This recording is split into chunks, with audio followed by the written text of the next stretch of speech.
Kristel Porter is the executive director of Minnesota Renewable now and was formerly the executive director of the Cleveland Neighborhood Association. She has started different environmentally focused initiatives, such as Clean City Youth, which taught youth about waste and how to take care of the environment, as well as Cycle Sisters, a program that hosts regular group bike rides for BIPOC women. Kristel is also one of the founders of the United Black Legislative Agenda, which was instrumental in the passing of the Urban Agriculture Bill. In 2020, Kristel planted over 300 trees and worked with the Family of Trees organization to plant over 1,500 white spruce, red maple, and silver birch. This initiative will help mitigate the CO2 in North Minneapolis, which also addresses the urban heat island effect. And currently, Kristel is working to address racial equity through a block-by-block initiative to retrofit 24 rooftops per year with solar in North Minneapolis. And we are ready to hear more. So please join me in welcoming Kristel Porter. Hey, how are you all today? You all. Thank you for that. I'm honored to be here, and actually I'm here to talk about the work that many people have been doing in the city of Minneapolis around what we originally called the Minneapolis Green New Deal. So that's what the first name that we came up with, and what we could think of to call it. And slowly it's morphed into the Just Transition Fund. And then after that, it transformed to the People's Climate and Equity Plan. So I'm going to share my screen here.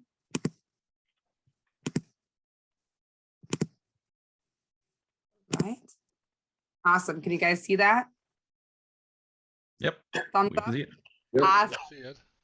All right, so I'm gonna go over what we've been doing. And so this initiative was actually started by MN350, which I partner with, and it's a lot of different organizations. So I'll just get into it. This came from the City of Minneapolis Climate Action Planning. So currently the City of Minneapolis is putting together a climate action plan along with our county, Hennepin County as well. And out of that, different groups were saying, hey, you know, we have all these plans, we have all these things that we want to do in order to lower our carbon footprint, in order to reverse the effects of climate change. But how are we going to get there without the funds to do it? You know, we always try to tap the budgets that are already exist. We've got the city budget that passes every year, county budget, state budget. And the reality is there's so many different people pulling on the strings and trying to get pieces of that pie. There's only so much money. And when it comes to dealing with climate change, we're going to need to overhaul everything that we've ever every infrastructure that we have put in place, everything that we know as, you know, that make our lives convenient, which is, I mean, everything that we can think of, what the way we developed, the way that we get our energy, everything. So in order to be able to do that, there has to be something new. And you guys probably heard of the carbon tax that California had been trying to pass for decades. A lot of people get nervous when they hear that, but we need something like that. So this is the group of people. We have a group called the Just Transition Fund Coalition that gets together every single week. We meet regularly, and this is the different organizations that are working very, very hard on this initiative.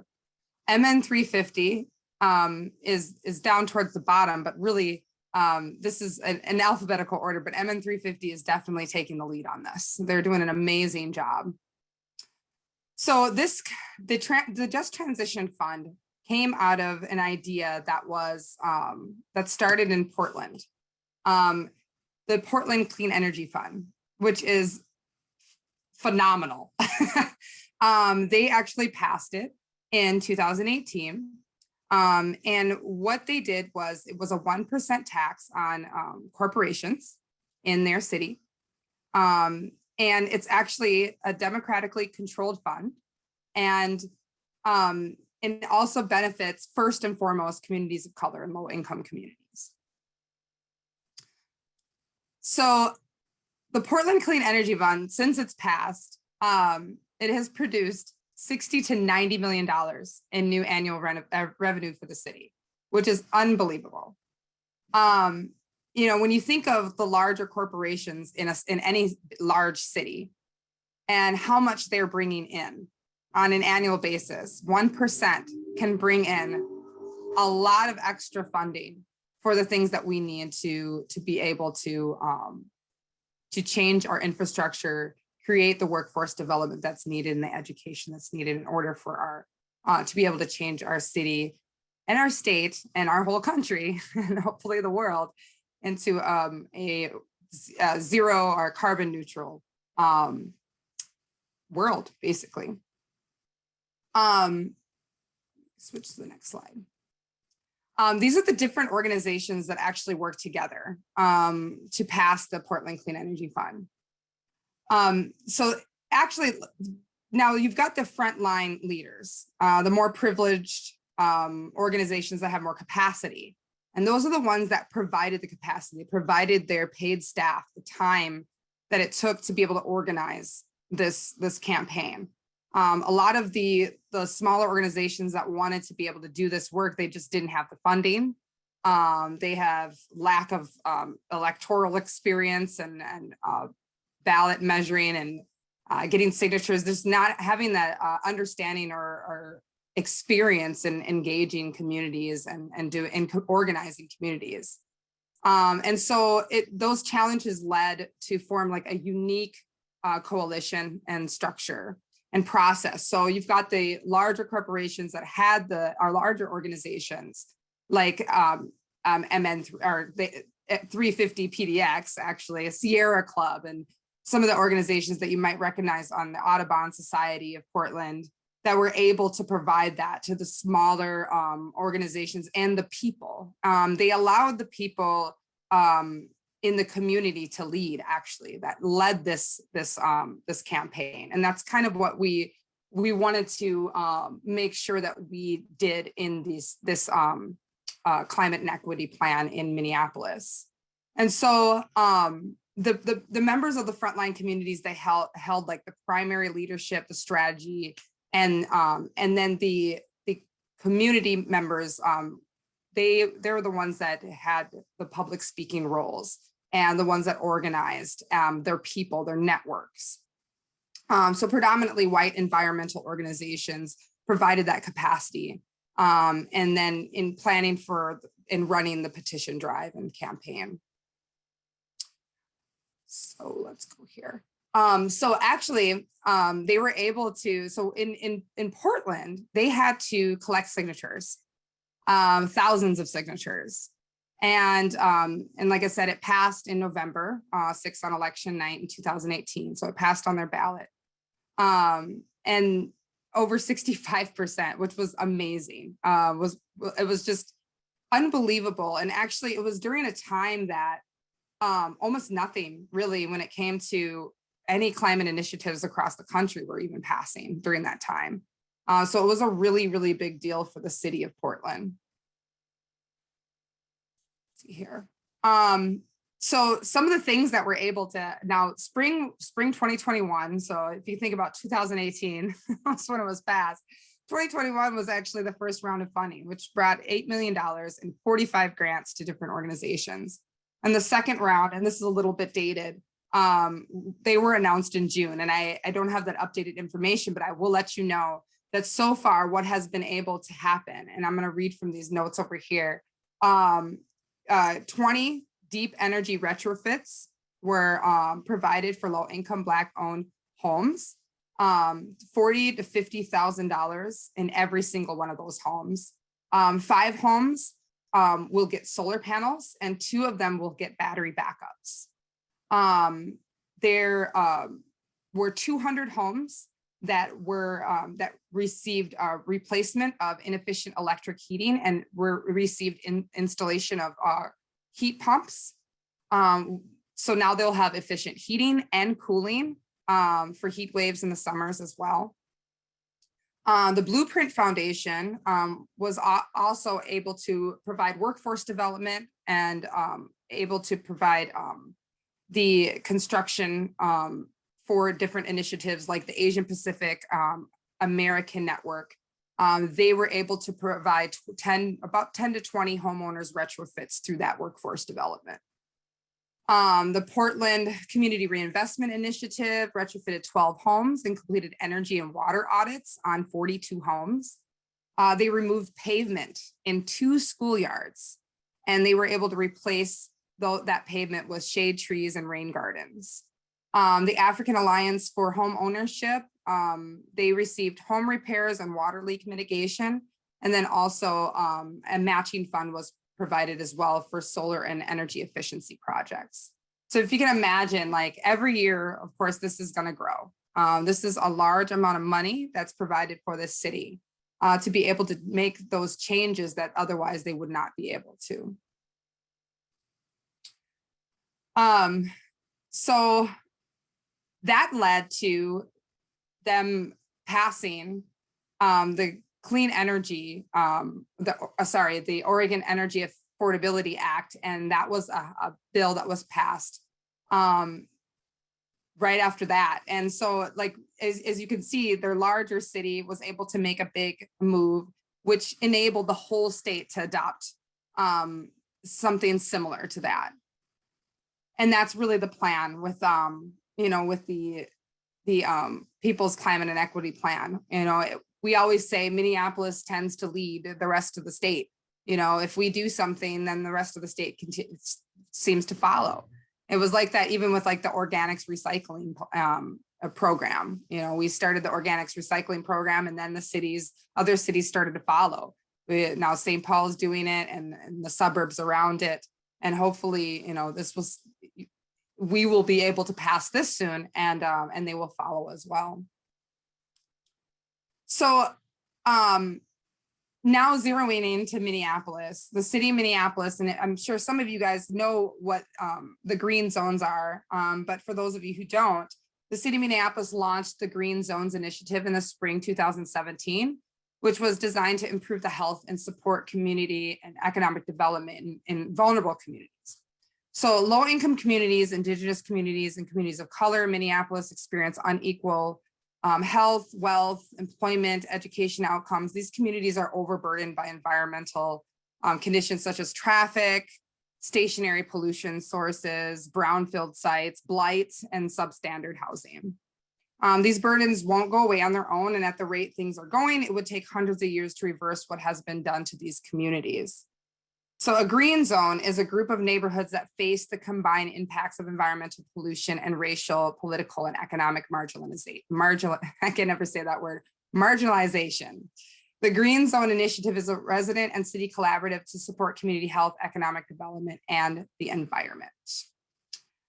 So basically, the reason why I brought that up is, with this People's Climate and Equity Plan, we already have the tools set up. Minneapolis already created these green zones so that we can understand that there are certain areas that are more impacted than other places in the state. And when you look at these areas, you've got some neighborhoods that have a area median income as low as $27,000 a year.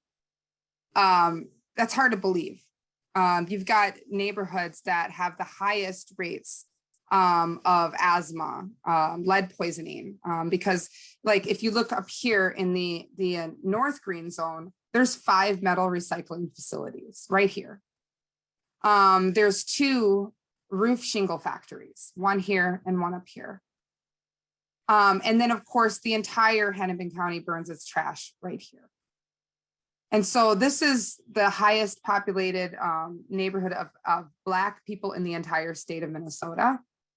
And then when you look down here, they have about the same environmental impacts that I just stated up here. And they have the highest indigenous population in the entire state of Minnesota, as well as East African. So when this passes, we have to make sure that the funds go to these communities in an equitable way. Make sure that nobody gets left behind. So like I said, Just Transition Fund, Well, the Green New Deal became the Just Transition Fund, which became the People's Climate and Equity Plan. And so the goal of the People's Climate Equity Plan is every building in Minneapolis to be comfortable and affordable and carbon-free by 2030. And then, of course, building community wealth and eliminating economic disparities. Creating a safe and healthy, climate resilient neighborhood or neighborhoods, and also providing carbon-free transportation. And then, of course, oops, sorry, I was moving the box because I can't see it. I've got faces over it, lovely faces. But, and then, of course, create a robust, dedicated funding stream to make bold climate justice policy a reality. And so going over the every building and making sure that they're carbon free by 2030 and affordable and comfortable. This covers energy efficiency, of course, you know, at the rate that we're going when it comes to energy efficiency and weatherization in the state of Minnesota, it would take about 290 years to weatherize and make every property energy efficient. So we need a lot more funding in order to get people trained and get these updates done as soon as possible. Clean energy, you know, maximize local clean energy, solar, geothermal, and then of course, equity, eliminate the energy cost burden for every residence. And, you know, when we talk about, you know, the energy cost burden, I have a team, we go out and door knock about twice a week, every Tuesday and Saturday, and we hit about 150 doors a day. Right now, we're engaging people about the Xcel Energy proposed rate increase. They're proposing to increase our rates by 21.2%. And about 80% of the people that we talk to in these neighborhoods in the North and South Green Zone say that they are very behind on their electric bills. Some of them are over $1,000 behind on their electric bills. And when you're thinking about something like $1,000 behind, and then you hear this proposed rate increase by next year, how are people going to ever catch up? What is going to happen to these people, especially if we're trying to move into a renewable energy space? You know, people can't even pay their bills. How are they going to update their homes? How are they going to get an electric vehicle? How are they going to do any of the things that needs to be done in order and not get left behind as well? And then, of course, and I guess I kind of went through this all, but electrification is also one big thing. A lot of the homes that we are door knocking do not have the load capacity in their homes to be able to electrify. A lot of the homes are have 120 panel, which need a 240. And 240 is what you would need in order to have electric water heater, electric cold weather air source heat pump, in order to have an electric vehicle charging space to charge your vehicle. And so those updates need to happen first in order to be able to electrify. And of course, you know, after electrification, we want clean energy.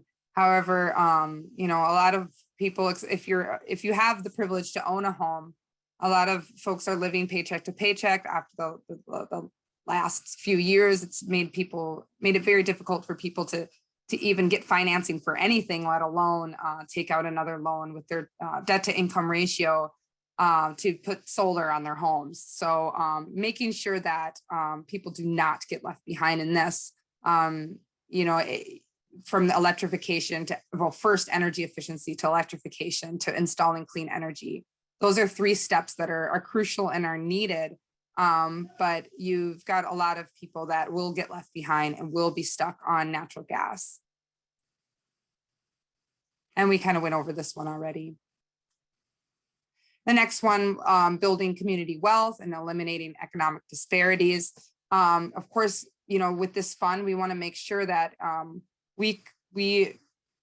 sorry, I got kind of mixed up here. All right, so we need to ensure intentional and equitable access to unionized careers in energy and construction.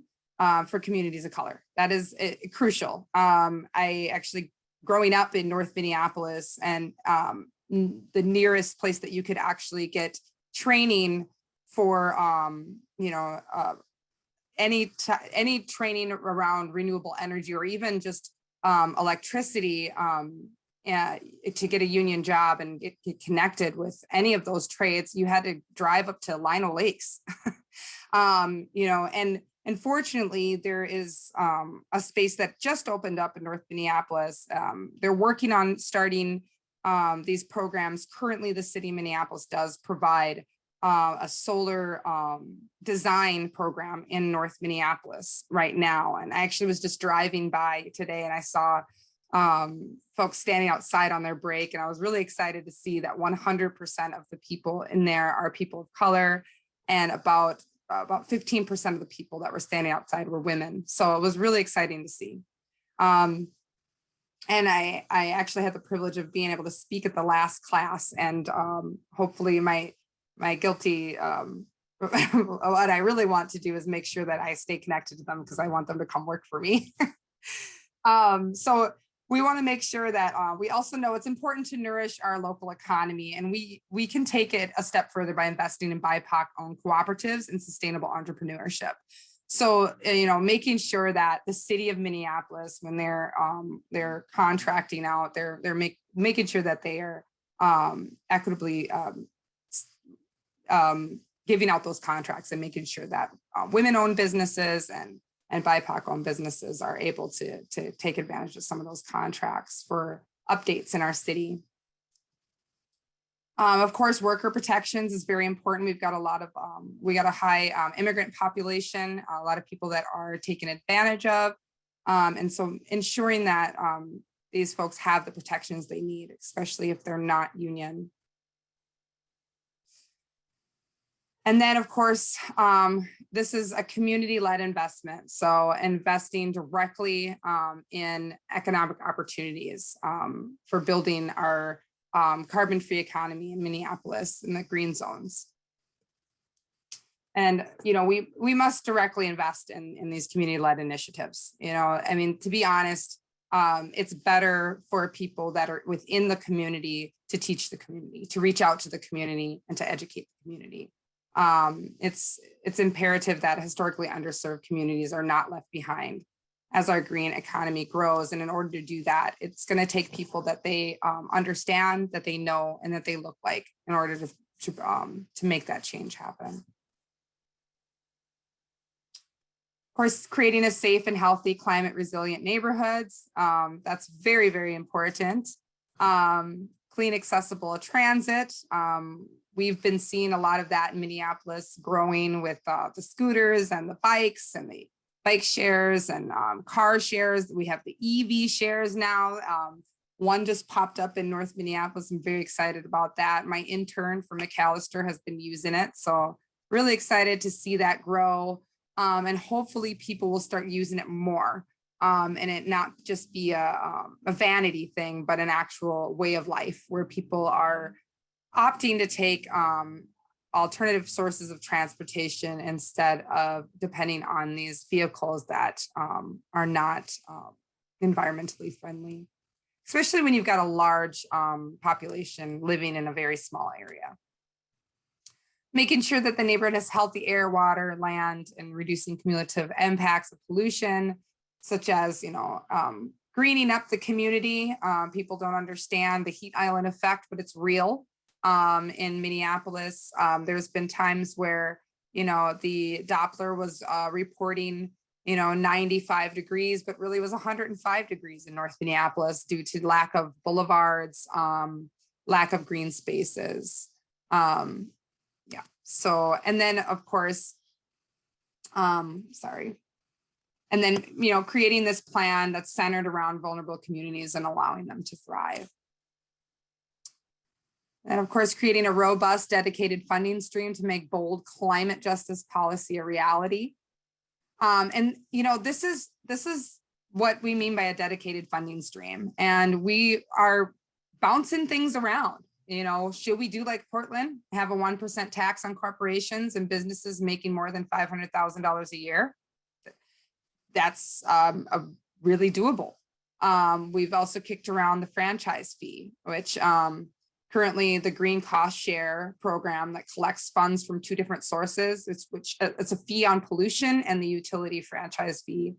The pollution fee is an annual fee that companies must pay according to the social impact of the pollution they create. And then the franchise fee assessed on customer bills is the fee Minneapolis collects from the utility due to the businesses in the city. And in 2017, the city increased that franchise fee by half a percent. And then of course, PCAR or PCAR, which is pollution control annual registration, is required for equipment that could create pollution. And every year they have to update that. And it's due on January 31st annually. So it's a fee that they pay. And putting an extra fee on that. Today I was in a meeting with the city of Minneapolis sustainability office, and we brought up the idea of business license fee. Every business has to have a business license. And actually we said the business license fee would actually bring in more, to be honest, than the franchise fee. Because there's a lot of businesses. But of course, we also have to be very careful about what types of businesses. Are we going after the businesses that pay a higher license fee than the smaller businesses? And then of course, property tax on larger properties that all contribute to the most pollution. And of course, making sure that it's equitable, like I said before, focusing on investing in communities of color, low-income communities, people that are living on fixed incomes, and making sure that they do not get left behind. Making sure that how the money is dispersed is and how it's managed is democratic. With direct governance, so it's community-based and it's accountable by the community, and that would ensure that the benefits are split up correctly and equitably.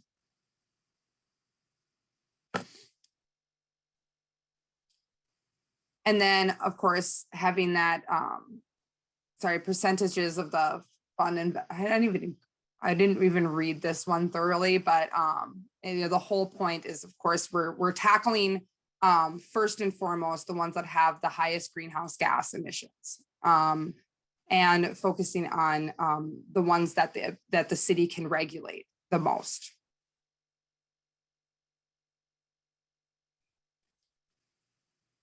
And then these are the percentages that we looked at when it comes to funding, making sure that 50 to 60% of the things that we're funding are first and foremost weatherization and clean energy and electrification, because those are the tangible things that we need. We need to be able to do that. And then of course, second is, of course, we need to have people that can do it, right? So we got to have a workforce and people that can put in that infrastructure and build that infrastructure. And then, of course, updating our neighborhoods, making them clean and resilient, and making sure that the people have access to clean, carbon-free transportation. And then 5 to 10% would go to just any new innovation that the community can come up with that we haven't thought of. There's so many things. There's actually a group right now called the Family of Trees in the city of Minneapolis, and I partnered with them, and they are amazing. Every Saturday, if you're ever interested in planting trees and watering trees, you can meet them at North Commons in the morning at 9, 10 a.m. And they plant trees every single Saturday morning. It's unbelievable, but and that's important because we can lower our carbon footprint. We can get our carbon down to zero from what we're putting out. But how are we mitigating the carbon that's in the air already? And so there's all kinds of really cool things that people are doing, and we want to make sure that we set aside funding for those new projects. So how are we doing this? So I will say that our engagement strategies have been pretty interesting.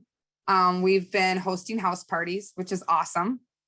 People can host a house party at their home, and we'll provide the things that you need, and we'll even send somebody out to talk about the Clean Energy Fund. And then we also have ward teams. There's 13 wards in the city of Minneapolis.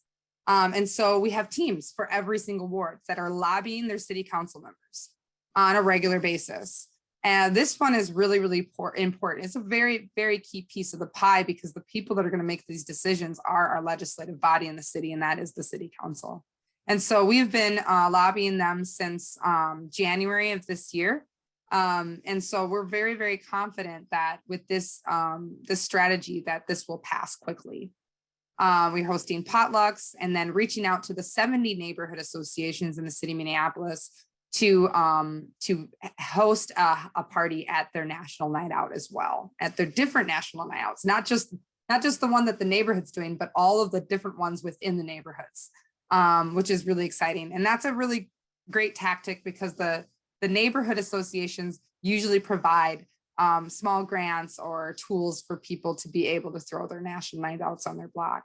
And then of course, my group Cycle Sisters, which gets a lot of people together to do mass bike rides, and also Slow Roll that's led by Anthony Taylor. If you ever have joined one before, if you haven't, I recommend you join one of them.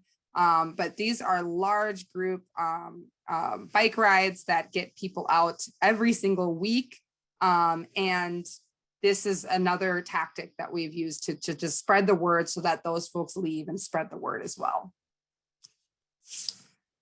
And also, if you want any more information about it, this is the email to that the person that is running the entire campaign. I feel bad for her. I put this email on here and I feel bad for even doing that, but she is the one.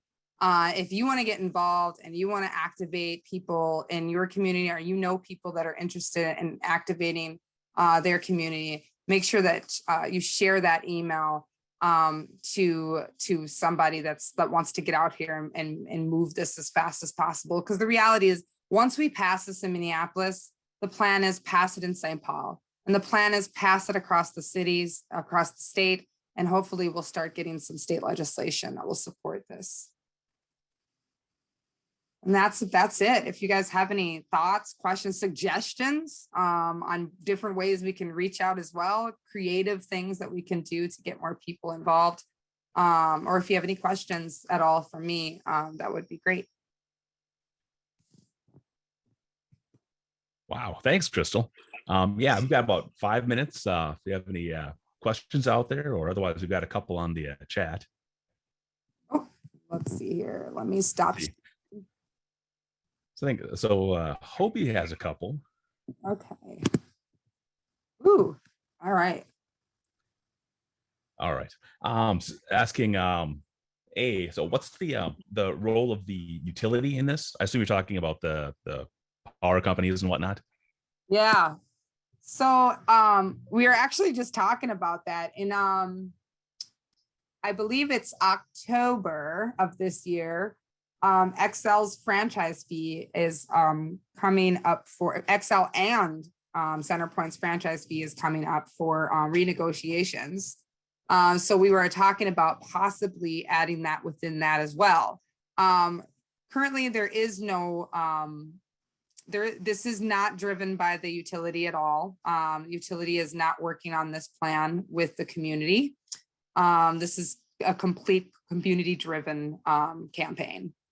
I'm pretty sure that Xcel and CenterPoint would not be too happy about raising their franchise fee, especially when they're trying to raise our rates by 21.2%, which is unbelievable when they've made their highest income last year. They made their highest ever in history, and now they're trying to raise it even higher, which it's frustrating, and we're trying to figure out what is the reason for that, but we can only just boil it down to one word, and that's greed. Yeah. Can I make Kristel, can I make a comment on that? Are you familiar with a concept called pay as you save at all? Not. Please. So one of the things I'm working on clean energy here in Decatur, Georgia, and yeah, it's always not easy, but straightforward to get grants to do work, but grants only go so far. When you're talking about weatherization and investing 10 to 15,000 or even more, when the choice becomes, do I weatherize or get a new car or send my kid to school or pay for clothes, that's a trade-off. The idea there is to get the utility to finance the improvements in weatherization and put it, and so if you're at 100 units or $100 a month in your energy bill and you lower that to 60, that you split that, you get $20 in savings from where you were, and $20 goes to pay back the loan over a long-term time. It works for rental as well, but anyway, it's being tried in different ways so that you don't have to put out-of-pocket money up front. And yeah, anyway, I just want to give you that because I think I'd like to see somebody try it, and I'm in the dark ages here, so. No, you're fine. So what we call that here is we've been calling that inclusive financing. Yes, right. And so we have been pushing inclusive financing for about 3 years now. Excel wants nothing to do with it. And same with Centerpoint, they're just not interested. They don't want to have anything to do with it. Actually, we have a really hard time with Excel, especially, they're tightening up regulations around community solar as well. They're making it more difficult for the solar rewards program for rooftop solar. It's been very difficult working with them. And, you can understand, they're a corporation, and so their interest is what their return is for their shareholders. And so it's one of those things, it's like, that's their most, it's the most important. They're a business. So a business is going to always look for, what their return on investment is, and what is that, how they can increase that and how they can make sure that they maintain that for their investors. And so it's a frustrating situation. But I love that you brought that up, because inclusive financing is something that we have been really, really, passionate about for the last few years, and we've been pushing it as much as possible. And honestly, we're going to bringing it up this year in with this business fee with Excel and Centerpoint. We're hoping to get our city to support inclusive financing, because they've done it in other places in the country. So also I'm going to give you look up sealed, SEALED.com.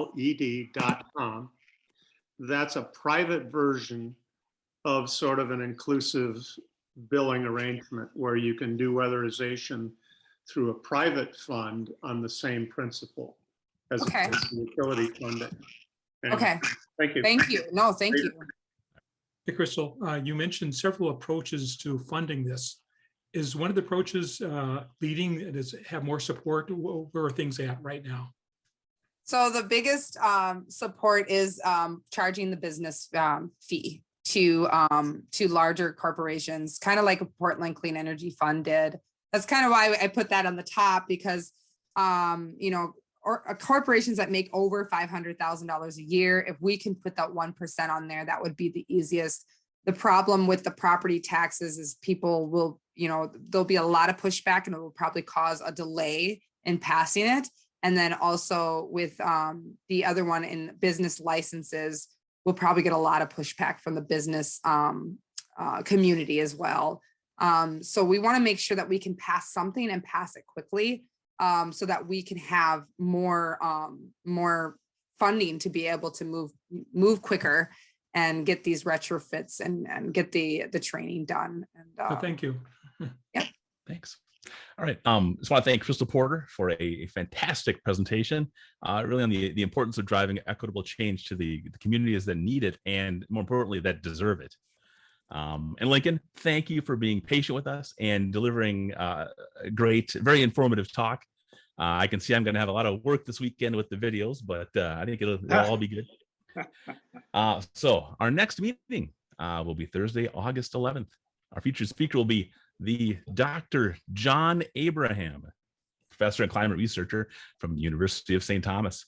The topic, what is happening with the climate. So be sure to join us next month. And on behalf of the leadership team of the Central Minnesota chapter of the Climate Reality Project, thanks for attending. Thank you so much, you guys. This is a really Yep. experience. Thanks for coming. Thank you. Thank you very much.